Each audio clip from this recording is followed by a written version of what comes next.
Hey there everybody, welcome back. The bold and beautiful recap for October 12 to 16, 2020 features Steffy getting a clean bill of health, Liam showing his true colors, and more. A person staying in rehab is proportionate to the amount of time they spend suffering from their specific addiction. Since Steffy went from zero to opioid abuser in about 2 weeks, that's how long she was forced to languish in a treatment facility. A little introspection here, a little group therapy there, and an off-the-cuff self-recording piece at A was all it took to magically cure Steffy of her affliction. And the added bonus, she's also back pain-free because that's how it works in the real world.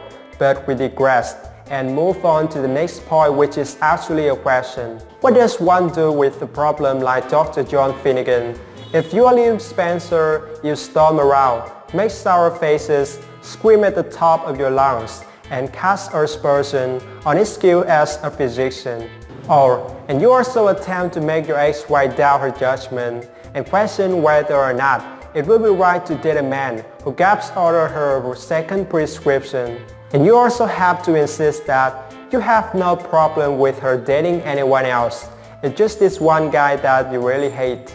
Luckily for Steffy and the whole of the viewing audience, Hope is ready and willing to call bull. She knows exactly what the issue. Liam wants to have escape and eat it too.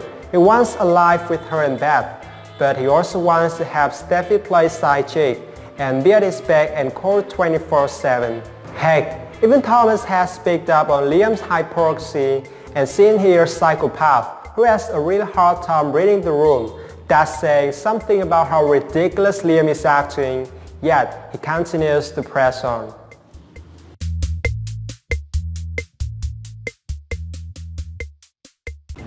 They've flirted, they've seen each other in nothing but the underwear. They've shared a few kisses and 1 or 2 candlelight suppers.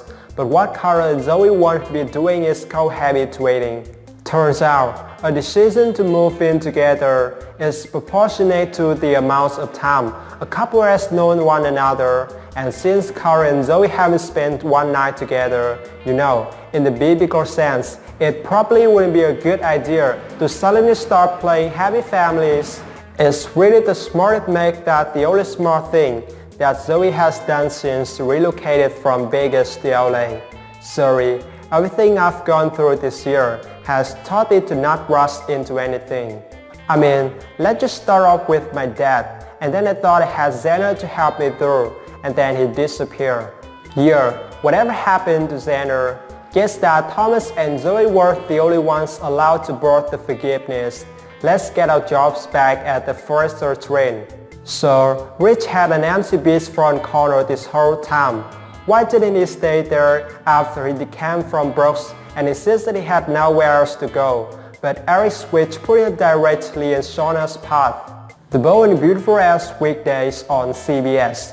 Check your local listings for airtimes. Seems like some hot drama will happen, so stay tuned. I'll update and come back with the latest spoilers. Thanks for watching, and don't forget to subscribe my channel to get more videos every day.